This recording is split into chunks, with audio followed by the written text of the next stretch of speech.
अच्छा, मुलांना भूक लागली आणि तुम्हाला काहीतरी झटपट स्नॅक्स बनवायचं आहे, तेही घरामध्ये उपलब्ध असलेल्या साहित्यामध्ये आणि कमी तेलामध्ये, तर ही रेसिपी पूर्ण पहा. बाहेरून कुरकुरीत आणि आतून एकदम चीजी असं हे स्नॅक्स बनतं आणि चवीला एकदम भारी लागतं. मुलं आवडीने खातील, कारण एकदम चीजी असं हे स्नॅक्स मुलं एकदम आवडीने खातातच. त्यामुळे एकदा नक्की बनवून पहा. तुम्हालाही खूप आवडेल आणि एवढे जबरदस्त टेस्टी लागतं ना, की मुलं नेहमी तुम्हाला बनवायला फर्माईश करतील. तर त्यासाठी रेसिपी पहा पूर्ण, म्हणजे तुम्हाला कळेल की एक स्नॅक्स नक्की बनवलं कसं जातं. याआधीही माझ्या चॅनलवरती स्नॅक्सच्या बऱ्याच रेसिपी आहेत, त्याही तुम्ही पाहू शकता. तर त्यासाठी आपल्याला लागणारं साहित्य म्हणजे 1 कप इथे घेतलेला आहे बारीकवाला किंवा जाडा, जो तुमच्याकडे रवा असेल तो घ्यायचा आहे. 1 कप घ्यायचा आहे. तर आता हा रवा जो आपण आहे मिक्सर जारमध्ये घालून घेऊया. तर माझ्याकडे बारीकच रवा होता, पण आपल्याला अजून याला बारीक करायचं आहे. त्याचबरोबर आपण घालणार आहोत 1 कप पोहे, जे आपण कांदा पोहेसाठी पोहे वापरतो ना, ते 1 कप पोहे घेतलेले आहेत. आता पोहे नसेल तर फक्त रव्यापासूनही तुम्ही हा स्नॅक्स बनवू शकता. त्यासोबत आपण या स्नॅकला चांगलं खुसखुशीतपणा आणि कुरकुरीतपणा येण्यासाठी सोबतच चवीसाठी 2 चमचे बेसन घालतो आहे. आता हे सर्व साहित्य आपल्याला चांगलं असं मिक्सरमध्ये बारीक वाटून घ्यायचं. एकदम बारीक असं पावडर झाली पाहिजे इतपत ही बारीक मिक्सरमध्ये फिरून घ्यायचं आहे. तर बघू शकता मस्त अशी बारीक एकदम पावडर झालेली आहे. आता हे ठेवूया साईडला. आपल्याला अजून काय साहित्य लागणार आहे बघा. एक बटाटा घेतलेला, मध्यम आकाराचा बटाटा किसून घ्यायचा आहे आणि 1-2 वेळा धुवून पाण्यामध्ये भिजत ठेवायचं आहे, म्हणजे त्यामधलं जे स्टार्च असतं ना, ते निघून गेलं पाहिजे. आता हा बटाटा ठेवूया साईडला आणि आपण वळूया गॅसकडे. तर गॅसवरती मी कढई ठेवली आहे, त्यामध्ये 2 चमचे घेतलेलं आहे तेल. तेल तापलं की यामध्ये एक छोटा चमचा घालूया जिरं. जिरं बघा थोडंसं चटकलं की यामध्ये एक हिरवी मिरची घेतली, एकदम बारीक चिरून घ्यायची आहे. म्हणजे काय होतं, ते खाताना मुलांना दाताखाली येत नाही बारीक चिरून घेतल्यानंतर. त्यानंतर आपल्याला यामध्ये घालायचं आहे पाणी. तर ज्या कपाने रवा घेतला आहे त्याच कपाने आपण इथे 2.5 कप पाणी वापरणार आहोत. म्हणजे 2 कप रव्यासाठी, 1 कप रव्यासाठी 2 कप पाणी, आणि आपण जे पोहे घेतले होते 1 कप, त्यासाठी अर्धा कप पाणी असं वापरणार आहोत. त्यानंतर यामध्ये घालूया एक छोटा चमचा अर्धा चिली फ्लेक्स. आवडत असतील तर घाला, नाही घातला तरी चालेल. एक छोटा चमचा आपण ऑरेगानो किंवा पिझ्झा मिक्स जे तुमच्याकडे असेल ते घालायचं आहे. यामुळे ना या स्नॅक्सला असं पिझ्झासारखा फ्लेवर येतो, जो मुलांना खूप आवडतो. तर एक उकळी आता येईपर्यंत आपण वाट बघूया. तोपर्यंत आपण यामध्ये घालूया मीठ चवीनुसार. तर पाण्याला बघा उकळी आलेली आहे. त्यानंतर यामध्ये आपण घालणार आहोत बटाटा. जो आपण बटाटा किसून ठेवला होता त्याचं पाणी पूर्ण काढून घेतलेलं आहे आणि हा बटाटा यामध्ये घालायचा आहे. तर बटाटा किसलेला आहे, त्यामुळे शिजायला वेळ लागत नाही. 1 मिनिटभरामध्ये हा पटकन बटाटा शिजतो. तर 1 मिनिटभर आपण हे बटाटे शिजून घेऊया. तर पाण्याला आधीच उकळी आलेली आहे, त्यामुळे बटाटा पटकन शिजलाही जातो. तर बघा उकळी आल्यानंतर यामध्ये ना मी घालते स्वीट कॉर्न. तर माझ्याकडे स्वीट कॉर्न होतं, उकडलेलं होतं. त्याला मी छोटे छोटे असे तुकडे करून घेतलेले आहेत आणि ते घातलेले. इथं तुम्हाला स्वीट कॉर्न नसेल घालायचं तर नाही घातला तरी चालेल. सिमला मिरची असेल ते घालू शकता किंवा नाही काही घातलात तरी चालेल. वरून मी थोडीशी कोथिंबीर घातलेली आहे. आता हे सर्व साहित्य मिक्स करून परत याला एक उकळी काढून घेऊया, म्हणजे बटाटा शिजला जाईल. तर बघा आता बटाटाही आपला मस्त शिजला गेलेला आहे. 1 मिनिटभरामध्ये बटाटा शिजला. आता यामध्ये आपण जे रवा, पोहे यांची पावडर बनवून ठेवली होती ती सर्व घालून घ्यायची आणि पटापट याला मिक्स करायचं. आता गॅस एकदम मंदवरती ठेवायचं आहे बरं का, कारण जो रवा आहे लगेच पाणी शोषून घेतो. त्यामुळे गॅस मंदवरती ठेवायचा आणि हे चांगलं असं मिश्रण एकजीव करून घ्यायचं आहे, फेटून घ्यायचं आहे, म्हणजे व्यवस्थित मिक्स होईल. पाणी जे आहे व्यवस्थित शोषून घेईल. त्यामुळे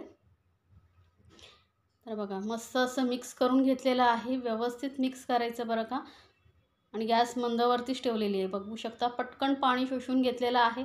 तर हे पाण्याचं प्रमाण जे मी सांगितलेलं आहे तेवढं लक्षात ठेवा. जेवढा रवा घ्याल त्याचा डबल पाणी आणि जेवढे पोहे घ्याल त्याचं अर्धं पाणी घ्यायचं आहे आपल्याला. म्हणजे आपण टोटल 2.5 कप इथे पाणी घेतलेलं आहे. आता हे मिश्रण बघा मस्त घट्ट झालेलं आहे, गोळा झालेला आहे. आता काय करायचं आहे, आपल्याला गॅस करायचं आहे बंद आणि याला ना आपल्याला एका प्लेटमध्ये काढून घ्यायचं आहे. तर मी काय करते, गॅस बंद करून एक प्लेटला आहे ना तेल किंवा तूप लावून घ्या.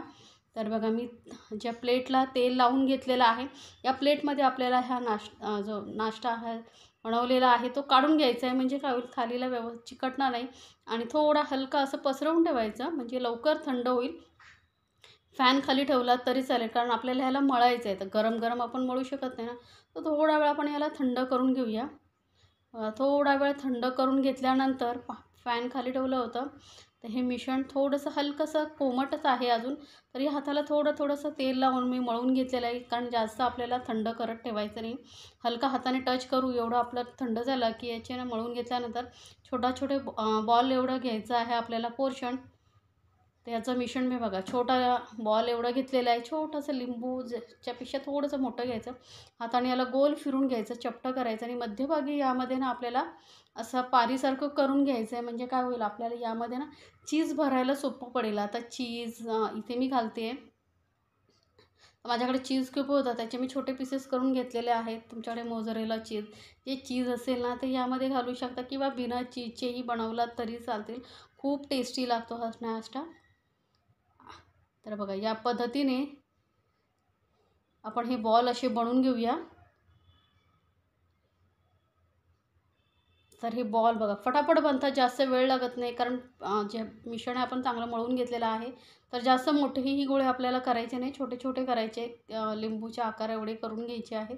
फटाफट होतात, जास्त वेळ लागत नाही. त्यामुळे तुम्ही हे स्नॅक्स बनवून पटकन बनवू शकता. मुलांना कधी कधी काय होतं, पटकन भूक लागले मम्मी काहीतरी खायला दे, तर मग आपल्या घरामध्ये साहित्य उपलब्ध असेल त्यामध्ये तुम्ही हे बनवू शकता.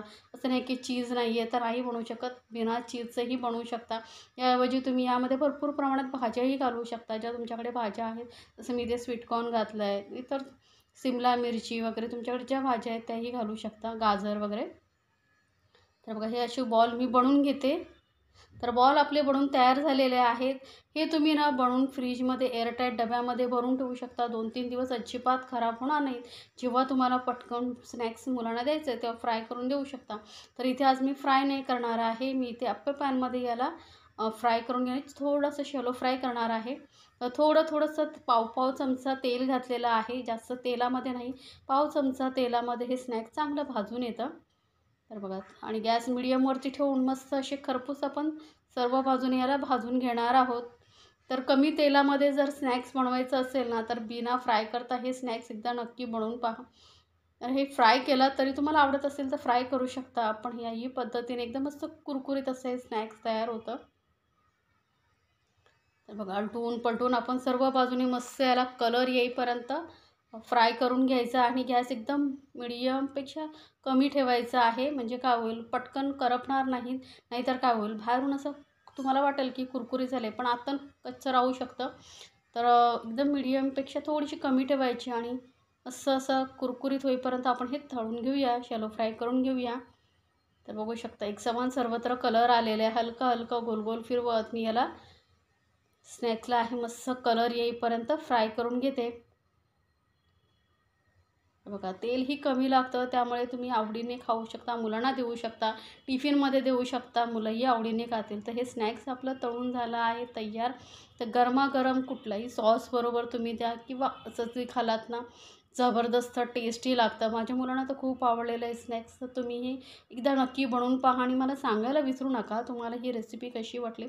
तर मी तुम्हाला एक तोडून दाखवते, किती चीजी असं हे बघू शकता स्नॅक्स झालेलं आहे. मस्त चीजी असं हे स्नॅक्स लागतं. तर बनवा आणि एन्जॉय करा आपल्या फॅमिलीसोबत. गरमागरम टेस्टी क्रिस्पी चीजी असे स्नॅक्स.